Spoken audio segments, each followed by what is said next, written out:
She never asked me for money. I want to start there, because it's the part nobody believes. 7 months, $31,000, give or take. And I know the number, because I finally sat down and added it up at 4 in the morning while she was asleep next to me. And in all that time, she never once asked. Not directly, not sideways, not with the eyes, not with a story about a sick relative that trails off and waits. If you'd told me at the start that a woman was going to cost me $31,000, I would have told you I'd see it coming. I'd have said I'd noticed the ask. I'd have said, I'm not stupid, I've been around, I read people for a living. There was never an ask. That's what I got wrong. That's what almost everybody gets wrong. I'm Luke. I've spent the last 7 years moving between cities in Latin America, and 18 of those months have been in Medellín, across 4 separate stays. This video is about the second one, the long one, in 2019. It's about a woman named Catalina, and it's about what actually happened between us, which is not the story I told myself at the time, and not the story most men tell when they come back from down here with an empty account and a grievance. By the end of this, you're going to understand something specific, how a man with money loses it in a place like this, without anyone ever taking it from him. Not the con, not the honey trap. The real mechanism, which is slower and quieter, and which, if I'm honest, I participated in with both hands. If you're considering doing something similar, or you just want to know what it's actually like, please subscribe so you don't miss the next one. I met her in a salon in Manila. I came back to Medellín in March of 2019. I'd been in Mexico City for most of the previous year, and I was tired of it. Not of the city, of myself in it. I'd built nothing there. I had a suitcase and a laptop and about 9 grand in savings from selling off my old life, and the consulting work was just starting to come together, maybe 3 clients, maybe 4,000 a month if I hustled. I took a 1-bedroom in Provenza, furnished, doorman, a rooftop pool nobody used, 4 blocks from Parque Leras, and close enough that I could hear the reggaeton on Friday nights if the wind came the wrong way. $1,400 a month, paid in advance, in dollars, to a guy who never once met me in person. Here's the first thing worth knowing, and I didn't know it for months. A Colombian family in that same building, on a long-term lease, in pesos, was paying somewhere around 600. Same square meters, same pool nobody used. That's not a scam. Nobody was cheating me. There's a whole apparatus of short-term furnished rentals in El Poblado, priced for people who arrive with dollars and leave in 90 days, and I walked into it and paid the number on the screen because the number on the screen was less than my old apartment in Denver, so it felt like winning. Everything I got wrong in Medellín starts there. Not with the rent, with the feeling of winning. Now let me tell you about something that exists in Medellín that does not exist in the United States, because you cannot understand this city or anything that happened to me in it without it. It's called the estrado. The city assigns every single address a number from 1 to 6. It's based on the physical characteristics of the neighborhood, the roads, the construction, the services. That number determines what you pay for water, gas, and electricity. Estrado 1 pays a subsidized rate. Estrado 6 pays a surcharge that funds the subsidy. Your class is printed on your utility bill. Everyone knows their number. It comes up in conversation. Kids know their number. When somebody in Medellín tells you they're from Estrado 2, they are telling you something precise, and they are telling you without embarrassment, because it is a fact of infrastructure rather than a fact about their soul. My building in Provenza was Estrado 6. Catalina grew up in Bello, north of the city, Estrado 2. Her commute to the salon in Manila where I first saw her was 90 minutes on a good day. 2 buses. She left her mother's house at 6:40 in the morning. And I want to be careful here, because this is where men like me start doing something ugly without noticing. I did not know any of that when I met her. I learned it slowly, the way you learn things about a person. She didn't lead with it. She wasn't performing poverty. She was 27 years old, she did lash extensions and worked the front desk. She had strong opinions about Medellín drivers and a laugh that was too loud for the room. And she told me my Spanish was terrible in a way that made me want to be better at Spanish. I want to say this once, clearly, because everything else in this video depends on it. Catalina was not a category, she was not a type. She was a specific woman from a specific neighborhood who made a series of specific choices, some of which cost me a lot of money. When I use the word exploitation later, I want you to understand I am describing a structure that formed between two people, and I built half of it. Here's the tension I want you to hold for the next 20 minutes. I arrived in a city where money is legible, where you can read a man's economic position off his address, off the neighborhood he names when you ask where he lives. I came from a country where money is the last taboo, where you can date someone for a year and not know what they earn. And I thought that made things simpler. Everything out in the open, no games. It made the money visible and the exchange invisible, which is the opposite of simple. For the first 2 months, she paid for things. I need you to sit with that because it destroys the model most men have in their heads. She bought me arepas from the woman on the corner. 4,000 pesos, maybe $1.20. She insisted on paying for the bus. She cooked at my apartment. She'd show up with a bag from the fruit stand and take over a kitchen I didn't know how to use. And she'd get irritated if I tried to give her cash for the groceries. Genuinely irritated. Cold for an hour. She had pride like a spine. If you're waiting for the moment where the mask comes off, there isn't one. There was never a mask. That is the entire lesson of this video, and the reason I'm still thinking about it 7 years later. What happened instead was smaller. The phone was the first thing. Her screen cracked. I don't know how. She never made a story out of it. But over about 3 weeks it got worse, and she started answering messages slowly, and once she said, "Not to me," just out loud in the room, that she couldn't see half the screen anymore and she was going to have to figure something out. She didn't look at me when she said it. That's the part I've turned over 1,000 times. And she didn't look at me. I bought her a phone, $600, which in 2019 in that city was a serious object. And when I gave it to her, she cried. Actually cried. Ugly, embarrassed, angry at herself for crying, and told me nobody had ever done anything like that for her.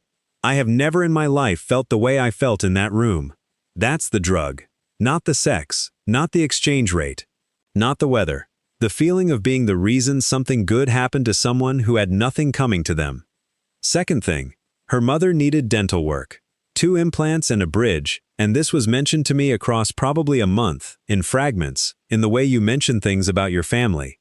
Her mother was in pain. Her mother was chewing on one side. Her mother had been quoted a price and had laughed at the price and said, "Forget it." Catalina did not ask me. I want to keep saying that. I asked her how much. She wouldn't tell me at first. I got it out of her. $1,100. I paid it, and her mother, who I had met exactly twice, hugged me in a hallway in Bello and cried, and I was so far outside my own body with the feeling of it that I couldn't have told you my name. Third, the commute. 90 minutes each way, 6 days a week, on buses that smelled like diesel. I said to her one night in Provenza, "Why don't you get a place closer?" She said, "With what money?" I said, "I'll do the deposit." I want to be extremely precise about my motives, because I lied to myself about them at the time, and I'm not going to lie to you. It was not for her. It made my life easier. She couldn't stay over on a weeknight because of the buses. I wanted her to stay over on weeknights. So I found her a studio in Envigado, 1 room, and I paid the deposit, and then the first month, and then it was simply understood that I paid the rent, $500 a month. And once I was paying her rent, a switch had been thrown that I did not understand had been thrown. Because now she was not a woman I was seeing, she was a woman whose housing depended on whether I was still interested in her. Nobody had a conversation about this. There was no moment where either of us said it. But it was in the room from that day forward, in every disagreement, in every night I was tired and didn't want to see her, in every time she wanted something and didn't say it. She now had a very good reason to keep me happy, and I now had a very good reason to believe that everything she did to keep me happy was real. That is the trap. It's not that you can't tell if she loves you, it's that you have made it impossible for her to find out. The last one was the cousin. There was a cousin and there was a business, a small distribution thing, and it needed $4,000, and this was the only time in 7 months that anything resembling an ask actually happened, and even then, it came wrapped in 3 layers of her insisting she didn't want to bring it up. I said no. First time I'd ever said no. She didn't fight. She got quiet. She was quiet for 4 days, and she was gentle with me the whole time, and she never mentioned it again. I gave her the $4,000 on the 5th day. Month 6, I couldn't sleep. I got my phone and I went back through my accounts, month by month, and I made a list. Rent, phone, dental, cousin, flights to Cartagena, the laptop, her sister's school fees which I'd forgotten I'd covered, 1,000 small dinners. $31,000, near enough. She'd told me once what she made at the salon. Around $300 a month, with tips. Which meant that in 7 months I had moved through her hands more money than she had earned in the previous 7 or 8 years of her working life. And she was lying next to me, and she looked about 19 when she slept. And I sat there in the dark, and I understood something that took me another year to say out loud. I had never once asked her what she wanted. Not what she needed, not what was wrong, what she wanted, where she saw herself at 35, what she'd have done if money had never existed. I'd solved 11 problems for that woman, and I had never asked her a single question I couldn't buy the answer to. Because I wasn't in a relationship with her. I was in a relationship with the version of myself that showed up when I was fixing her life. Now, was she tracking? Was she counting? Yes, of course she was. She'd be an idiot not to be, and she was not an idiot. She knew what I could afford, and she knew how I responded to need, mentioned in the middle distance, and by month 4, she knew it with precision. Both things are true. She never lied to me, and she was reading me like weather. She loved me, I think, in the way you can love the person who is also your entire financial infrastructure, which is to say in a way that neither of us could ever test. And by month 6, neither of us could leave. She couldn't say, I don't want the apartment, without dismantling her own life. And I couldn't leave without being the man who took an apartment away from a woman in Envigado and flew back to Denver. Nobody set that trap. It assembled itself out of 100 generous impulses. I want to know, how many of you watching this are seriously thinking about doing something similar? Not fantasizing, seriously. Drop the city you're thinking about in the comments. I read all of them. Here's what men get wrong, and I got every one of these wrong first, so I'm not talking down to anybody. The first thing men get wrong is that they're watching for the ask. They've read the forums. They know about the sick uncle, and the visa fee, and the sister's surgery. They've built an entire radar system pointed at a thing that mostly doesn't happen. Exploitation, the real kind, the kind that actually empties men out, does not arrive as a request. It arrives as a need mentioned near you by someone who is not looking at you when she mentions it. And then you volunteer. You volunteer so fast that you experience your own volunteering as generosity, as strength, as being the kind of man who steps up. Nobody takes anything from you. You hand it over and you feel good doing it. There's no moment to defend against, because there's no attack. Second thing men get wrong, they think the money was the transaction. The money was never the transaction. I wasn't buying a woman. I was buying the feeling of being consequential. I was 32 years old, and the reason I was in Colombia at all was that a woman I was 4 months from marrying had chosen someone else, and I had spent a year afterward with the specific conviction that I did not matter very much to anyone. Then I walked into a country where $1,100 gets a woman's mother her teeth back. I would have paid a lot more than $31,000 for that. I did pay more, if you count the 2 years afterward I spent unable to be with anyone without wondering what they wanted. Third thing men get wrong, and this one you can watch happen live in Provenza any night of the week, the overcorrection. The guy who's read all the same things you have and decided he's not going to be a mark, so he goes the other direction and keeps score. I watched a guy at a cafe on Provenza, 40-something, make his girlfriend transfer him $6 for a coffee. Made a whole thing of it. Very pleased with himself. He thought he was the opposite of me. He was doing exactly what I was doing. He was buying a feeling with money. His was the feeling of not being a mark, and he was paying for it in a currency of humiliation that came out of her rather than his account. Same disease, different symptom, both of us using an economic asymmetry to manage a wound we brought with us through customs. Fourth, and this is the big one, men come down here and they feel powerful, and they mistake the exchange rate for character. My $80,000 a year is an unremarkable American income.